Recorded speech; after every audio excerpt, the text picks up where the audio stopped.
오늘 이 시대에도 기도만이 방법입니다.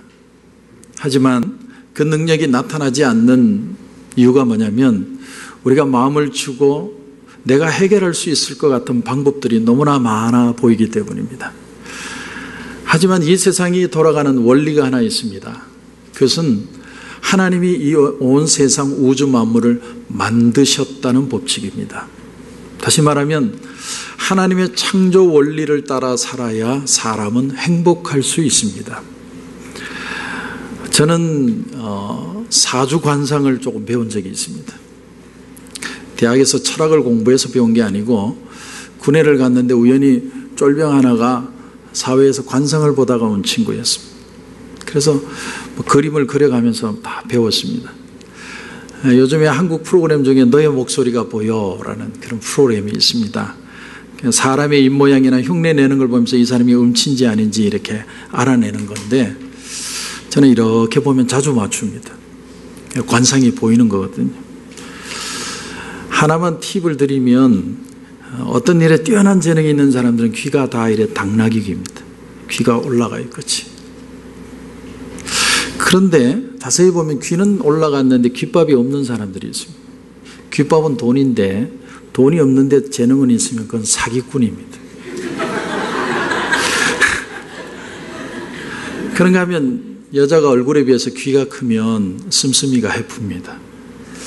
남자가 코가 이렇게 들어갔다가 끝이 매부리 코로 나오면 옹고지신형입니다. 과거에 집착하는 형. 눈썹이 짙으면 힘이 셉니다. 눈썹과 눈썹 사이가 미간이 넓으면 거기까지만 하겠습니다. 여러분 관상만 봐도 이 여자분이 나중에 살이 찔 거다 안 찔 거다 지금 아무리 날씬해도 그게 보입니다. 그런가 하면 얼굴의 구조를 보면 그 얼굴에 그 코가 아닌데 코가 안 맞습니다. 그러면 성형수술한 거 뭐 그런 것들. 그래서 노래 부르기 전에 그 사람 관상 보면 맞을 때가 있습니다. 그런데 틀릴 때가 있어요. 분명히 관상은 당나귀인데 음치예요. 아, 그러면 이 사람은 다른 재능이 있는 사람이구나. 제가 왜 이 말을 하느냐면 사주 관상이라는 게 그런 거예요. 요런 말이 잡히면 저 말로 빠져나가고 저 말이 잡히면 요 말로 빠져나오면 됩니다. 제가 대학을 다닐 때 같은 철학과에 동양학을 깊이 연구했는데 주역을 깊이 연구해서 뭔가를 터득을해서 철학관을 차린 선배가 하나 있었습니다. 그 선배가 어느 날 도서관에 혼자 뜰에 딱 서 있는데 제가 우연찮게 그분에게 가서 용기 있게 질문을 했습니다. 선배님, 저 사주 좀 봐주실 수 있습니까? 그때는 뭐 술도 잘 먹고 그냥 아무 생각 없이 살던 때니까. 그러니까 그분이 저를 가만히 보시더니 생년월일이 어떻게 되냐, 이름을 한자로 어떻게 적냐. 그래서 제가 하나 더 질문했어요. 나중에 내가 한 얼마쯤 볼 것 같습니까? 관상이 어떻게 보입니까? 그랬더니 막 하시더니 한 5억 볼 것 같다. 이러네요. 그때 돈으로 5억이면 지금 시세는 한 20억 되는데 제가 20억 벌 얼굴로 보이십니까? 저는요, 당나귀기도 아니고 또 어떤 실력이 뛰어나지도 않습니다. 그런데 뭐 어쨌든 목회를 잘 해가고 있습니다. 제가 무슨 얘기를 여러분에게 드리고 싶으냐면 저는 믿는 구석이 하나 있습니다. 그래서 늘 자신만만해요. 그게 뭐냐면 하나님의 은혜, 하나님의 능력입니다. 여러분은 여러분의 인생을 운명에 걸고 사시겠습니까? 아니면 눈동자와 같이 나를 지키시고 나보다 나를 더 잘 아시는 하나님께 맡기고 살겠습니까? 동쪽에서 귀인이 온다. 그래서 여러분 동쪽 보고 사시겠습니까? 동서남북에서 은혜를 부어주시는 하나님을 바라보고 사시겠습니까? 저는 이 비밀을 알고서부터 모든 걸 다 끊었습니다. 사주도 배워보면 재밌어요. 관상도 잘 맞을 때가 있어요. 왜? 통계니까. 지금까지 살아온 사람들의 모든 관상을 통계내서 얼굴을 하니까 맞을 때가 많죠. 그러나 예수를 믿게 되었다는 건 운명을 넘어섰다는 걸 뜻합니다. 이상하게도 안 될 사람이 잘 되는 거예요. 이건 세상 사람들이 볼 때 이상한 겁니다.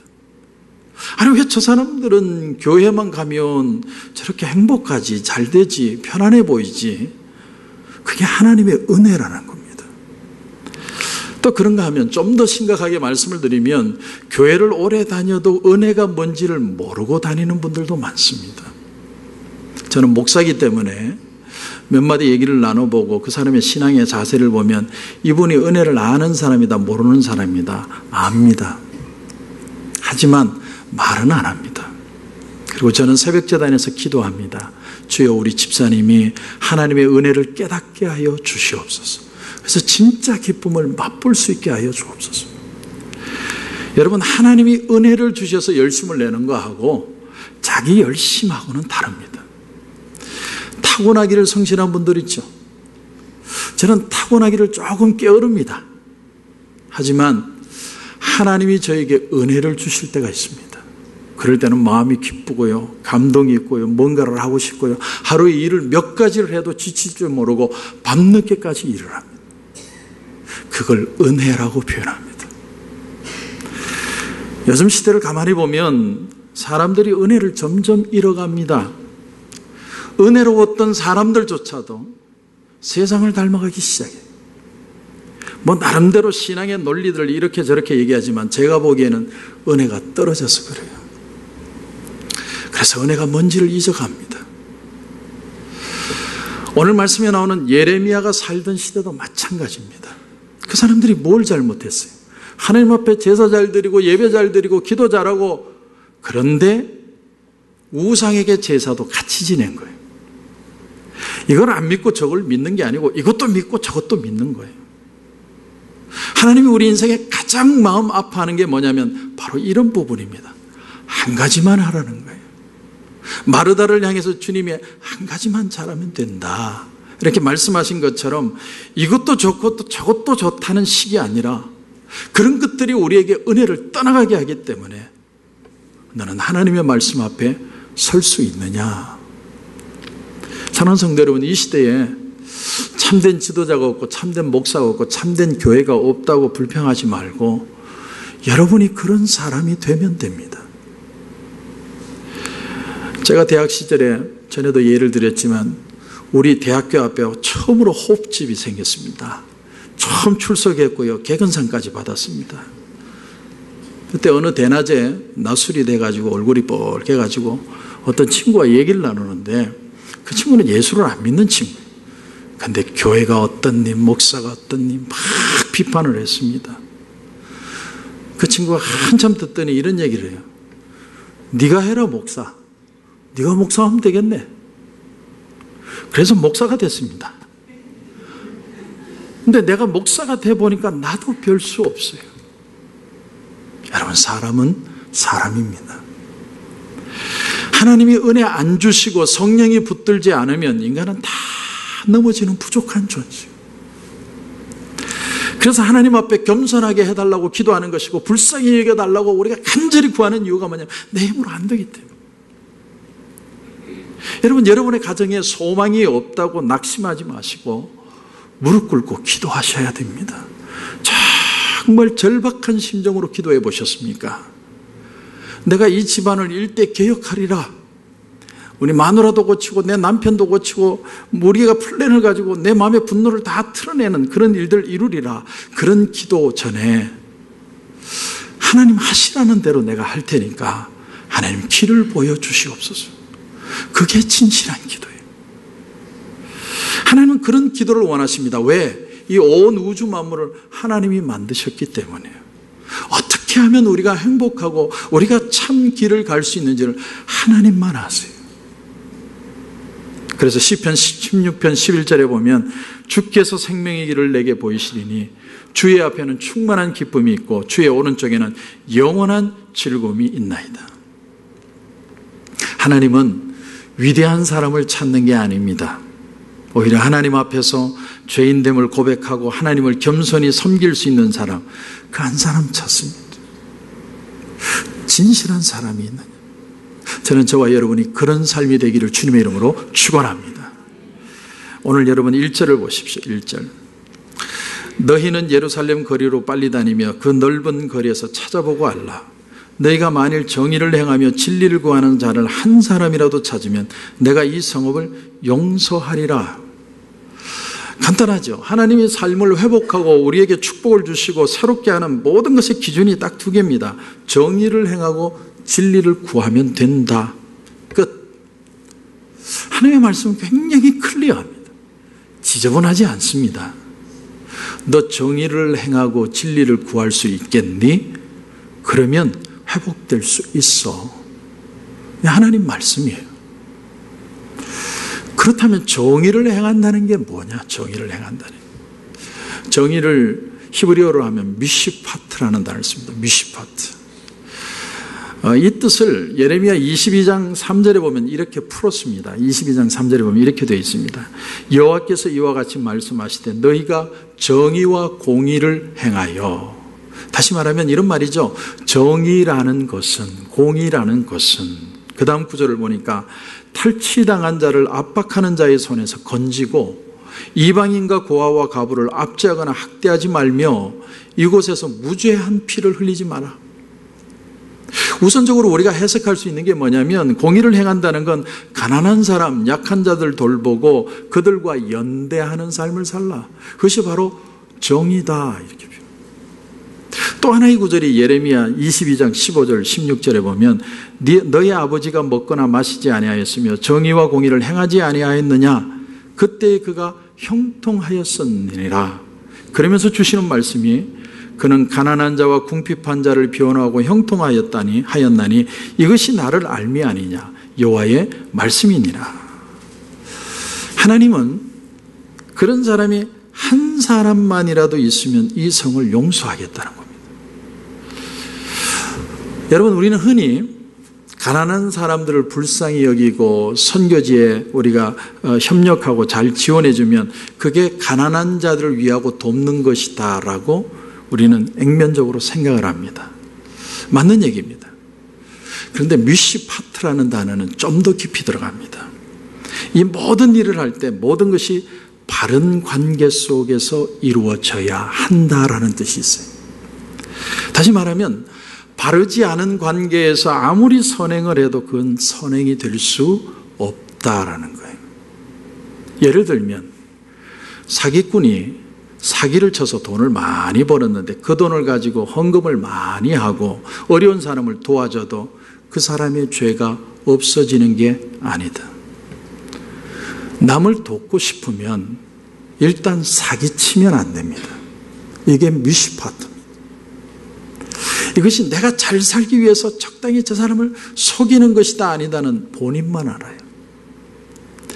그러므로 참 신앙이란 뭐냐? 참 신앙은 자기 욕망을 말씀 안에 가두는 겁니다. 이게 미시파트입니다. 내 아내보다 이쁜 여자 많아요. 네, 하나님, 나는 내 아내만 사랑하겠습니다. 그런 마음을 주시옵소서. 이게 말씀에다 나를 묶는 겁니다. 그래서 적어도 예루살렘 안에는, 교회 안에는 힘이 없고 가난한 사람들이 무시당하나 억울한 사람이 없어야 합니다. 그래서 정말 좋은 교회는요, 부자도 있고 가난한 사람들도 있고 모두가 소중한 형제 자매가 되는 것이 교회입니다. 이것은 조금 더 나가보면 비단 나 또한 내 자신의 벽을 넘어가야 한다는 걸 뜻합니다. 여러분, 가난하면요 사람이 위축돼요. 사람은 언제나 나보다 많이 가진 사람, 똑똑한 사람 보면 질투심이 생기고 위축됩니다. 그래서 교회 안에도 보면 눈에 보이지 않는 경쟁이 있습니다. 선의의 경쟁이면 좋겠는데 때로는 그저 미운 거죠. 너무 잘나서 믿고 너무 잘돼서 믿고 너무 열심히 교회에 헌신해서 믿고. 근데 신앙은 뭐냐면 이런 것들을 말씀에 묶는 겁니다. 자기의 벽을 넘어가는 거죠. 근데 이게 안 되기 때문에 우리 속에 성령이 역사해야 된다는 거예요. 지난 금요일 새벽에 제가 사울에 대한 얘기를 드렸습니다. 사울이 어떤 사람이에요? 사울은 너무 부끄러워가지고 백이지 뒤에 숨어 있다가 끌려 나와서 왕이 된 사람. 그러다 보니까 백성들 중에는 저런 사람이 무슨 왕이냐? 그런 비아냥거리는 사람들이 있었습니다. 그래서 그런지 몰라도 왕으로 기름을 백성들 앞에서 받았는데도 여전히 사울은 밭에서 농사를 짓고 있었습니다. 뭐가 잘못된 거죠? 왕이 됐으면 신하를 세우고 그 다음에 각계 인사들을 발표하고 군대를 소집을 해야 되는데 계속 소몰고 농사만 짓고 있는 거예요. 그런데 그런 상황에 어떤 큰 일이 하나 터집니다. 그게 뭐냐면 암몬 족속이 길앗 야베스라는 땅을 침범한 거예요. 그리고 그 길앗 야베스가 아이고 우리가 그냥 조공을 바칠 테니까 우리가 돈 드릴 테니까 우리를 살려주십시오. 그랬더니 암몬 족속이 하는 말이 뭐냐면 너희들 오른쪽 눈을 전부 다 빼면 내가 너희들을 용서해 주겠다. 심한 모욕감, 모멸감. 그래서 길앗의 장로들이 일주일만 말미를 주십시오. 그리고는 이스라엘 전체에 전령을 보냈습니다. 우리를 좀 도와달라고. 아무도 도와주질 못해요. 그러니까 전부 다 통곡만 하는 겁니다. 어쩔 줄 몰라요. 그런데 그때 사울이 이 소식을 듣습니다. 그런데 갑자기 하나님의 영이 성령이 그를 감동하기 시작합니다. 그런데 그때 크게 노해서 사울이 자기가 몰던 소를 잡아가지고 12조각을 내서 각 지파에 쫙 보내면서 하는 말이 만약에 누구든지 나와서 사울과 사무엘을 따르지 않으면 그 사람의 소도 이같이 만들 것이다. 딱 한마디 했는데 이스라엘 백성이 몇 명이 모였느냐? 33만 명이 모입니다. 딱 한마디였어. 더 놀라운 건 뭐냐면 사울은 한 번도 전쟁을 해본 적이 없는 사람입니다. 그런데 33만 명이 모인 그 숫자를 가지고 새벽에 3대로 나눠서 마치 인천 상륙작전처럼 기습 공격을 했는데 성경을 보면 2사람도 짝이 이루어진 사람이 없을 정도로 다 흩어졌다고 그랬어요. 그때서야 사람들이 사울을 왕으로 인정하게 됩니다. 여러분 그렇습니다. 사람의 기씀이 아닙니다. 하나님의 역사예요. 하나님이 함께하면 쉽습니다. 하나 되고 기쁨이 있고 감동이 있습니다. 우린 그렇게 살아야 됩니다. 그것이 신앙이라는 거죠. 그래서 우리가 다른 사람을 기다려줄 수 있고 참을 수 있고 자신의 벽도 넘어갈 수 있는 겁니다. 그것이 내 인간성에서 나오는 게 아니라 하나님의 은혜로 이 일을 감당할 수 있게 되는 것이다. 이런 은혜가 저와 여러분 가운데도 넘치시기를 주님의 이름으로 축원합니다. 또 하나는 미시파트를 구함과 함께 진리를 구할 때 하나님이 회복하신다. 진리라는 단어는 히브리어로 에무나라는 단어를 씁니다. 에무나. 아무나가 아니라 에무나. 근데 진리를 구한다는 게 뭐냐? 여러분 성경은요 참 감사하게도 어떤 정의를 내리고 그 뒤에 말을 풀어주는 말들이 참 많이 나옵니다. 그래서 진리라는 건 이런 것이다. 2절에서 4절까지 설명을 합니다. 여러분은 2절에서 4절까지 보시고 저는 제가 제 식으로 한번 풀어보겠습니다. 진리를 구한다는 건 2절 보십시오. 하나님 앞에 헛된 맹세, 약속을 하지 않는 것이고 3절 진리를 구하고 안다는 건 하나님이 나를 치실 때 아픈 줄을 아는 것이고 하나님이 나를 징계하고 계시는구나 깨달아질 때는 얼굴을 붉히고 화를 내거나 모른 척하는 게 아니라 겸손히 하나님 앞에 무릎 꿇고 회개하여 돌아오는 것이다. 그럴 때 하나님의 뜻을 알게 되고 하나님의 길을 아는 역사가 일어나며 그런 일을 통해서 진정한 회복이 일어나게 되고 이것이 바로 진리를 따라 산다는 것이다. 성도 여러분, 우리가 양심의 가책을 느끼고 그 양심을 지키는 이유는 하나님이 두렵기 때문에 그렇습니다. 여기 서 있는 목사도 여러분 왜 죄짓고 싶은 마음이 없겠어요? 이쁜 여자 보면 저도 참 이뻐요. 물질을 보면 가지고 싶고요. 나도 남들 로또 복권으로 당첨되면 나도 되고 싶고요. 그냥 다 끝내고 그냥 여행이나 다녔으면 좋겠다. 사람은 다 똑같아요. 하지만 그렇게 되는 것을 두려워하는 이유가 뭐냐면 하나님이 살아계시기 때문에. 지난 교회에 있을 때 어떤 권사님이 저의 얼굴을 제가 싹 웃어드렸더니 하는 말이 얼굴에 끼가 많아 보이시는군요. 이렇게. 그분이 내 간상을 보고 얘기한 건지 영안이 열려서 얘기한 건지 모르지만 그 끼를 하나님 앞에 올려드리려고 얼마나 애쓰며 사는지 모르는. 그래서 신앙은요 경주하는 것이고 땀을 흘려 씨를 뿌리는 것이고 십자가를 지고 가는 길이라는 거예요. 그런데 놀라운 건 오늘 3절에 보시면 그들의 얼굴을 바위보다 굳게 하여 돌아오기를 싫어했다. 이 말을 통해서 깨닫는 말은 뭐냐면, 역으로 얘기하면 우리의 부드러운 얼굴, 부드러운 마음, 겸손함이 그 자체가 축복이다, 이런 말이에요. 여러분, 우리가 또 하나 여기서 알게 되는 사실이 뭐냐면, 하나님은 우리의 연약함을 나무라지 않으신다. 하나님은 오히려 우리가 약할 때 강하게 역사해 주신다. 그러므로 신앙의 원리는 간단합니다. 딱딱해지지 마라. 강팍해지지 말라. 부드러운 마음, 간절한 마음, 아파하는 마음, 그 속에서 내가 역사하겠다. 여러분, 하나님의 말씀이 그 자체가 들려오는 것이 내 삶의 축복인 줄 여러분 믿으시길 바랍니다. 여러분, 사람이 신앙 안에 서 있을 때는 영적인 감각이 아주 예민합니다. 그래서 죄를 짓거나 수치스러운 일을 내가 행했을 때 스스로 그 죄에 대한 부끄러움이 생겨요. 또 내가 어떤 나쁜 생각을 하고 되면, 아이고, 내가 이런 생각하면 안 되는데, 그런가 하면 세월이 많이 흘렀는데도 그때를 생각하면 부끄러운 마음, 미안한 마음이 들고 있다는 건 내 속에 아직 하나님을 향한 양심이 살아있기 때문에 그렇습니다. 그런데 하나님으로부터 멀어지고 나면 마음에 수치심이 없어지고 사람이 뻔뻔스러워지기 시작합니다. 구약에 우리가 잘 아는 요셉이 있죠. 요셉이 누굽니까? 요셉은 노예입니다. 종이라는 말로는 이 어감이 충분히 되어지지 않습니다. 노예는 그냥 물건이에요. 보디발의 집에 노예로 살고 있었습니다. 자유도 없고 가족들도 멀리 떠나 있고 간섭하는 사람 없고 잔소리하는 사람 없고 알아주는 사람도 없고 눈치 볼 필요도 없고, 노예입니다. 그런 상황에서 그에게 유혹이 들어왔습니다.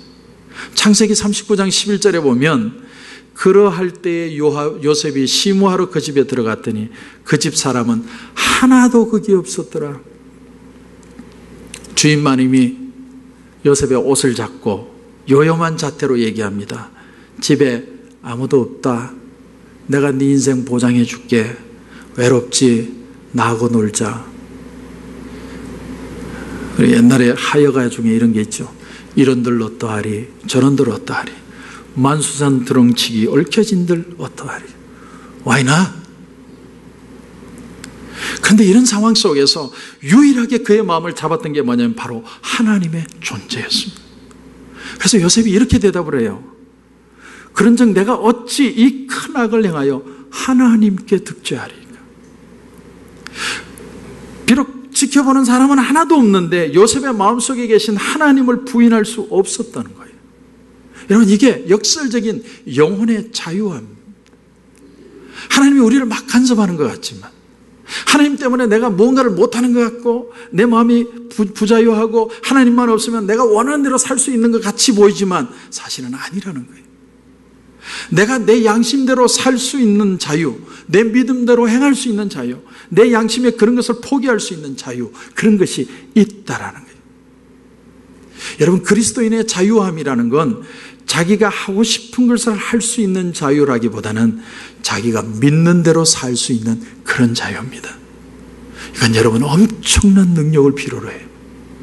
사람이 욕심대로 사는 데는 능력이 필요 없어요. 그냥 그렇게 살면 됩니다. 쉽습니다. 그런데 자기 소신대로 살려면요, 엄청난 결단이 필요하고 때로는 손해도 봐야 됩니다. 그런데 은혜를 구하고 그분이 주시는 능력으로 결단하며 살아갈 줄 아는 사람, 그 사람을 신앙인이라고 표현합니다. 그런데 놀라운 게 로마서를 쭉 보다 보면 로마서 8장에 와서 정말 놀라운 말씀이 우리의 마음에 위로를 줍니다. 로마서 8장 26절에 보면 이와 같이 성령도 우리의 연약함을 도우시나니 우리는 마땅히 기도할 바를 알지 못하나 오직 성령이 말할 수 없는 탄식으로 우리를 위하여 친히 간구하시느니라. 성령이 우리의 연약함을 도운다. 이게 헬라어에는 세 단어의 합성입니다. 순, 안티, 람바, 노마이. 세 단어의 합성입니다. 이게 하나님이 우리를 위로하신다는 뜻인데, 순은 뭐냐? 하나님이 내 옆에서 나와 함께, 그런 전치사입니다. 안티는 뭐냐? 안티는 반대편에서, 건너편에서 내가 할 수 없는 곳에서, 내 손이 미치지 않는 곳에서 람바노마이 들어서 그 문제를 번쩍 옮겨준다, 이런 뜻입니다. 하나님은 내 곁에서 항상 나와 함께 계십니다. 그러나 또 내가 감당할 수 없는 저 건너편에서, 내가 보이지 않는 곳에서, 내 능력이 미치지 않는 곳에서 내가 안고 있는 그 문제를 번쩍 들어서 옮겨주신다.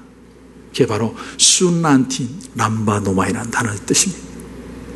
여러분 한번 상상해 보십시오. 내가 인생을 살다가 어느 날 내 앞에 큰 통나무가 하나 놓여 있습니다. 이 통나무를 치우지 않으면 나는 옴짝달싹 할 수가 없습니다. 인생을 살다가 어느 날 내 앞에 큰 바위가 나타날 때가 있습니다. 이것을 치우지 않으면 내가 어떤 일도 해결할 수가 없습니다. 내 인생의 문제에 부딪혀서 안타까워합니다. 좌절합니다. 절망합니다. 밤만 되면 잠을 못 자고 눈물을 흘립니다. 내 능력의 한계 저 너머에 있는 문제입니다. 근데 내가 당하고 있을 때 어떤 힘 있는 분이 저 건너편에서, 통나무 저 끝에서, 큰 바위 저 끝에서 문제를 번쩍 들어서 옮겨주셨습니다. 그때부터 갈 길이 보이고 문제가 보이기 시작하고 인생의 문제가 해결점을 보기 시작합니다. 성령은 우리를 그렇게 인도해 주신다는 거예요. 내가 내 삶의 내 바위를 내가 좀 치웠으면 좋겠습니다. 근데 내게 힘이 없어요. 그래서 부드러운 마음, 절박한 마음으로 하나님 앞에 기도하는 겁니다. 여러분, 이게 진리를 구한다는 거예요. 하나님 도와주세요. 그런데 이런 진리를 구하는 사람의 가치가 어느 정도냐? 하나님이 오늘 말씀 1절에 말씀하십니다. 그런 사람이 한 사람만 있으면 이 성읍을 다 용서하겠다. 저는 저와 여러분의 간절한 기도가 이 코로나를 살리고 남가주를 살리고 이 미국을 살리는 역사가 일어나기를 주님의 이름으로 축원합니다. 스코틀랜드의 존 낙스가 종교개혁자 중에, 선구자 중에 한 사람인데, 당시에는 메리 여왕이 있는데 메리 여왕이 아주 독실한 천주교 신자입니다. 근데 어느 날 공포를 하죠. 스코틀랜드의 모든 개신교 신자들을 다 죽이라 공문을 내립니다. 여왕이 명령을 내린 그날 밤에 존 낙스가 자기 서재에 들어가서 피를 토하는 마음으로 하나님 앞에 기도해요. 하나님, 이 스코틀랜드를 나에게 주시옵소서. 그렇지 않으면 나를 죽여주십시오. 그런데 얼마 있지 않아서 이 메리 여왕이 기독교인들을 그렇게 죽이려고 했는데 오히려 메리가 중병에 들어서 그만 죽습니다. 죽어가면서 한마디를 남겼는데 굉장히 유명한 말이 됐습니다. 한 사람인 존 낙스의 기도가 100만의 대군보다 무섭다. 결국 그때 그 존 낙스 한 사람의 기도가 모든 개신교인을 살려낸 겁니다. 여러분 한번 눈을 감아보십시오. 전부가 다 한번 눈을 감아보십시오. 제가 시를 하나 여러분에게 읽어드리고 말씀을 마치려고 합니다. 조지 리들이라는 사람이 지은 내게 하나님의 사람을 주소서라는 시입니다. 내게 하나님의 사람을 주소서, 한 사람을, 믿음이 그 마음을 지배하는 사람을 주소서. 그러면 나는 모든 오류를 바로잡고 그리고 인류의 이름을 축복하겠나이다. 내게 하나님의 사람을 주소서, 한 사람을, 혀가 하늘의 불에 접촉된 사람을 주소서. 그러면 나는 가장 어두운 마음을 밝혀 높은 결심과 깨끗한 열망을 지닌 마음들이 되게 하겠나이다. 내게 하나님의 사람을 주소서, 한 사람을, 주님의 능력이 있는 한 선지자를 내게 주소서. 그러면 나는 칼이 아닌 기도로 이 땅에 평화를 가져오겠나이다. 내게 하나님의 사람을 주소서, 한 사람을, 그가 보는 환상에 성실한 사람을 내게 주소서. 그러면 나는 무너진 당신의 성소를 재건하고 그 앞에 민족들로 무릎 꿇게 하겠나이다.